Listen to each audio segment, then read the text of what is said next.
Subcommittee of Economic Development, probably the most important subcommittee of all. So thank you for being here. Senator Huffstetter, would you do our devotion? I need God right now. He's never called on me before, but he looked around the room and all right, I'm number 8 if that I got you, matters. brother. All right, let's all pray. Our dear Heavenly Father, we do thank you for this Monday, for all that you've done for us, for how good you've been to us. And we ask your forgiveness for our wrong, and we ask your wisdom and courage and understanding of the issues so that we can serve you and serve the people that you created. And we ask all this in your name. Amen. Amen. Thank you so much. Hey, I'm going to light you up. What number are you? I'll be number 10. All right, you're live, both of y'all. Well, I would just have to say, I wanted to thank Chairman Huffstetler for that very eloquent prayer. We are in the budget meeting, and he thanked the Lord for the money. He said, what he said? You said Monday. Okay, Yeah. all right, I that's good. just thanked him for the Well, money. since we're talking about the Bible, I think Honda is the only car mentioned in the Bible. How's that, Mr. Chairman? The Lord said, let's all go in one accord. Or we arrive to one accord. look, I just thought I'd lighten it up in the morning. Yes. And you know that Arkansas is the only state mentioned in the Bible. Yeah, Noah looked out to Arkansas. All right, well, there's your history lessons. And we'll go from there. Alrighty. All right, let's see. Who's first? Who's on first? Department of Community Affairs. We're glad to have you here today. She got to tell a joke first. You got to tell a joke first. I'm kidding. No jokes, but thank you so much for the lively start to the meeting on this cold Monday morning. It is. I feel like we're in the mountains. So Chairman Mullis. So who are you? I am Stephanie Green, and I proudly serve as the CFO for the Department of Community Affairs. And this morning I'm representing Commissioner Nunn. So where is Commissioner Young? He is attending meetings in Washington. You know, I hear that all the time. I just It's can't the believe truth. he decided not to come and honor us with his Presents. presence. Thank Yes. you. No, he But would we're not glad do you're that. here. Thank you so much. I told him I was going to give him a hard time. I think she's from South Georgia, isn't she? Oh, I'm Sounds from like it. further South Georgia than you are.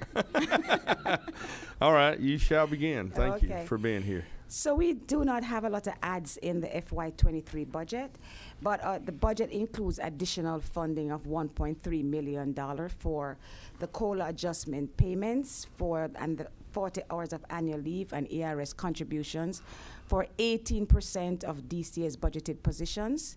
The other 82% is funded by federal and other funds. DCA is in the process of evaluating that gap. We're contacting our federal partners as was directed in the amended FY22. The responses we're receiving so far are not encouraging. However, we're waiting on OPB's instructions to further evaluate the gap and the budget. The only other change in the FY23 appropriation bill is a transfer of $100,000 to the Georgia Grown Farm to Food Bank Program. And what number? Do you have the number of that? Yes, it's page 11, line 79.6. Okay, thank you. Thank you. And this will transfer the $100,000 to the Georgia Grown Farm to Food Bank Program in the Department of Agriculture. And Chairman Mullis, that's all we have. Okay. Has you have anybody any got any questions? questions?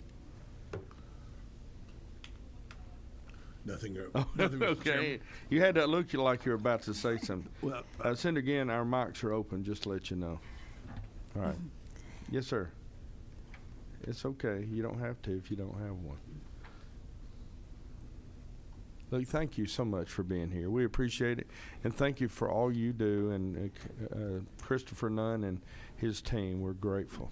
Thank you very much, and thanks for your support. Thank you. All right, the Department of Economic Development. There's Mr. Moffitt. And Like Commissioner Josh Nunn, Stevens. good morning, sir. Yes, sir. Chairman and committee. Like so Commissioner Nunn. who are you? I'm Jeff Mullis.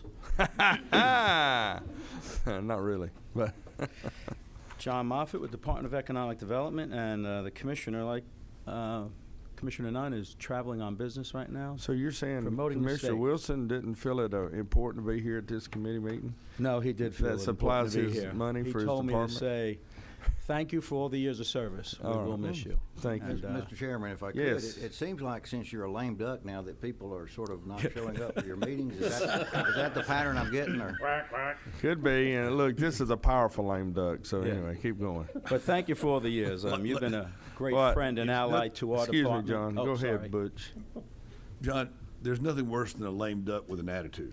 That's true. That is true. But I've gotten used to that attitude over 20 years now. Indeed. 22. So But anyway, 22 keep years. going. But thank you for all the years. You've Yeah, been a great I'm ally grateful. to our department and personal friend, and I appreciate all Thank those you. years. I've enjoyed working with you and your team for 22 years. Yeah, it's been a lot And, of fun. yes, I've enjoyed it all. We will miss you. Thank you. Like Department of Community Affairs. All right, let's go ahead and add a couple $1 million to the budget. And There you go. I'm kidding. I'm kidding. done.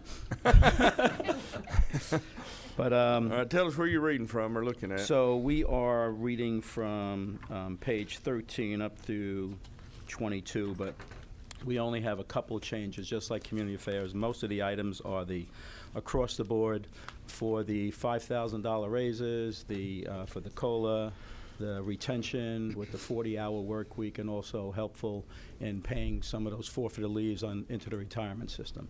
So that's the major adds to our budget. We do have a few additional adds on page 18, 132.5. That's in the rural program. Okay, our numbering's different from yours, so if you just Is it? tell us. Okay. 132.5, okay. Okay. And so we got 2 positions for the Rivian project, totaling $448,250. And that is for 2 positions. Paying jobs. I need that job. Okay. And those positions are basically one is going to be kind of like a individual project manager working that project. That's going to take over the next 4 to 5 years. So that's going to be there helping with all liaison between the communities and the companies and the department and all the different departments within the state. And the other one is for workforce development and making sure that we can drum up the workforce for that. We're talking about 7,500 jobs. Yeah. So that's a big, big project. So Yeah, now, I'm sure it's worth it, but are you telling me that each one of these in benefits is going to be $200,000? Or is there some no, well, the admin with it? No, the benefit rate is almost 62%. So you're talking, Oh, really? I think the salaries, the 2 combined salaries, I think are 260 or 70,000. Oh, well. It's 120 and 150. Yeah, and look, I know this is a special deal, and Yeah. we need that company to take off without too many hitches. Yeah. I got So, it. I mean, that's what and have we've come before you many times, recruitment and retention, if you want to get a top-notch HR workforce person. Yeah, no, those I are agree. the And thank rates you for have to pay. recruiting me for that position. You're welcome. You are Grateful. welcome. I don't have anything else to do. Senator Miller. So is the workforce development person of keener value, a higher priced of the 2? Yes. Or do we know? Yes, Okay. sir. Just wondering. Thank you. Okay, and then, and 134.5, it looks like we have 3 additional pass-throughs in our tourism division. The first one is $2.8 million for the National Infantry Museum, That's one job. and that's an item in there. The second one is, So that's a pass-through? Yes, sir. And does the state do anything there? a number of years ago, we gave them a $5 million pass-through to get them started out there in Columbus, and that came through our department as well. Yeah. And so that was, as far as I know, that's the only thing that came through our department for them. I don't know if they received funding through any other agency during those years. Is this money for any particular reason? Well, I see you got the down below. it just says one-time funding, so I'm not really sure, sir. Okay, well, just curious is all. Okay? Chairman, have you visited that? I've driven by it. Well, it's worth it. It's amazing. It is. Is that right? Amazing. Yeah, they present as the last 100 yards to the front. It's pretty incredible. Wow. You should. Now, if you have some time now, you should get down there and see it. Well, I Just do. don't drive by. Actually, stop in this time. He's going to have some time now. Yeah. I was at the Hampton Inn next to it once Oh, yeah? for another event. Okay. So anyway, I did stop next door. Okay. The next one is 134.6. That's $500,000, and that is for the World Congress Center. They're looking to host the FIFA World Cup in 2024. So this The is like FIFA? yes, The sir. FIFA? Soccer. Never yes, heard sir. of it. Okay. Okay. And so this is, I guess, to get started on that for security and other reasons. That's what the language is saying in here. And again, that's just a pass-through from us to them as well. And then the third and last one is 134.7. It's $470,251. And that, again, is a pass-through one-time funding for the MLK Center for facility improvements. And we currently have a pass-through for them, and we've had a pass-through for them for a number of years now. So this is just an add-on to the existing one we have. All right. And that's it. That's on our Anything budget. So else? I'm glad to answer Any, any questions. Any questions? Luke, Any questions? oh, yeah. No, it's like this. Hey, thank you for all you and your department does. And, Thank you, sir. being 8th state to, #1 state to do business 8 years in a row. In fact, Bo Hatchett and I we were on Fox News Morning Saturday, and he mentioned that, and we were talking about Russia, and he mentioned it, Governor Kemp and the department, and being #1 for 8 years in a row. Well, we couldn't do without all your help either. I mean, it takes a Team the whole effort. state, team effort, Yeah, that's everyone right. to make that success. Well, thank you So for thank being you. here. Thank We you for appreciate it. everything you do. Thank you. All right, the Public Service Commission. We're glad to have the chair with us today, Glad to be here, Mr. Chairman. and she's going to give us a handout. Oh. Yeah, we'll just, Always like a handout. or a hand up, or, For a hand up to a handout, sir. there you go.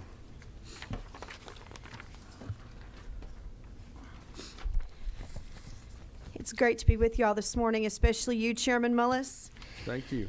Congratulations on your retirement for over 2 decades of service to the state of Georgia. Thank you. You and I have, go ahead. I've enjoyed every minute of it, even the bad times. I did, every bit of it. Hear, But I hear. enjoy working with you and your team now, and watch you rise to greatness over the years. I don't know about greatness, but you and I have certainly been in the foxhole a few times We together. have. Whether it's Representative Cameron or our good friend, the late Chairwoman Beebe High School. We've had a lot of fun. Indeed. Thank you. Yes. So just tell us the line you're referring to, Okay. line number. Just want to bring a couple things to your attention. If you go to line 269.5, increase funds to reflect an adjustment in TeamWorks billings. That also includes some work we've done with PeopleSoft at the agency. Since I was elected chairman of the commission in July of 2021, we have been one of the last state agencies to move fully onto PeopleSoft. And so we're happy with this, and very proud of this work that our team here on the front row has done. Jane Strova, Terry Pritchett, and Reese McAllister. If you go to line 269.7, increase funds to annualize funds from the maintenance of an e-filing system. This is for e-document storage. Up until the point of summer of last year, about the same time we moved to PeopleSoft, we were doing things in a very manual way, and so we've moved in to similar the type of e-filing systems that the Department of Insurance, the judicial bodies they have. This helps us manage filings and be able to streamline and make our work more efficient. If you'll take a look, please, at the performance measures under 270.1, you'll notice an increase in the number of telecommunications, natural gas, and power complaints that we've received. We've also resolved a higher number of those than ever before in FY21. Our Consumer Affairs Division has really put themselves out there, as have the 5 commissioners, to make ourselves an available resource for consumers that are having challenges, whether that be to pick a new natural gas marketer, or whether that is the onslaught of people that we have looking to get rural broadband. And so we're able to put them in touch with partners there. Line 271.4, increase funds to restore funds for 8 positions reduced during FY 2021. That's 974,781.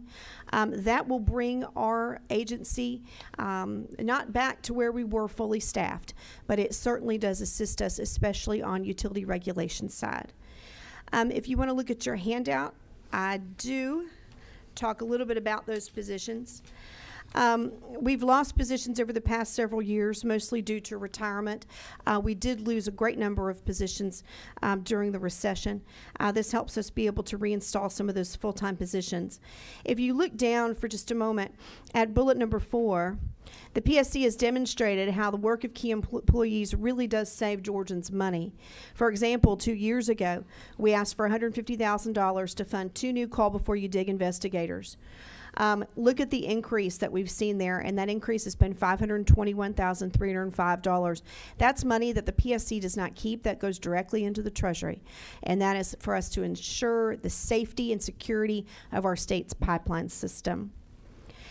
If you go down to bullet number 7, we've already done a great deal of work on Plant Vogel when it comes to saving Georgians money. So if you want to read through the next couple of bullets, I walk you through this and try to do it in a simple way, even though what we do is quite intricate and complicated. But during the Plant Vogel construction monitoring process, the return on equity set as 11% by the General Assembly. It's been reduced to 4% by the Public Service Commission. If that ROE remained at 11%, customers would be seeing $15 per month added to their monthly bills. Instead, we're at $3 a month. That's a $1.7 billion savings for ratepayers. Through the same process with commissioners and staff, Georgia Power has agreed to the PSC position that the company write off $700 million of Vogel construction costs. This accounts for a total of $2.4 billion that Georgia ratepayers will not see on their power bills. This is the type of intricate, detailed regulatory work that we do every day. It's the work that we're very proud of. And with that, I'll stand for questions. Anyone have any questions? I don't know how you do it all. Yeah, they've been short for a while. Also, when do you think that Plant Vogel will be ready? I know that's not your question, but what do you think? I think that Unit 3 will be ready by the end of the year. I was on site 3 weeks ago. It is completely impressive how much has happened at that site in spite of COVID, in spite of them having at times as many as 1,000 workers out with COVID. The amount of work is very detailed. At NRC, the Nuclear Regulatory Commission's on site, and so with that partnership, they're able to transfer the work packets over a little bit faster than they ever have before.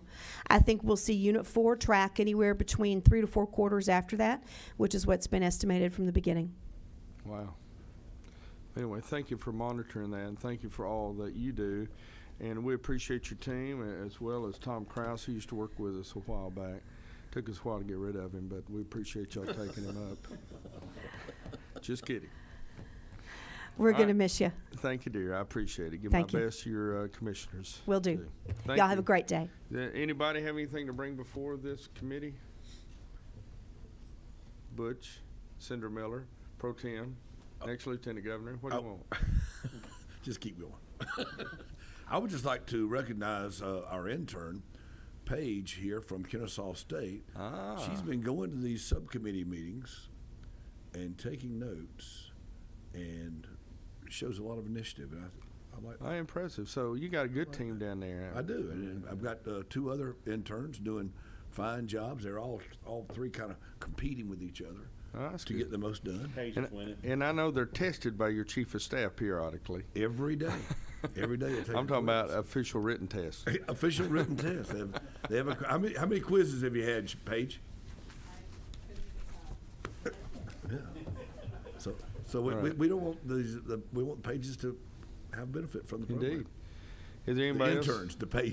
The interns, sorry. Is there anything else that anybody has to say, or any comments, or anybody get any snow this weekend? I got a dusting, except for the mountain behind me. Yeah, we got a dusting. Yeah. All right, with that dusting, if there's nothing else, we're adjourned. Have a good day.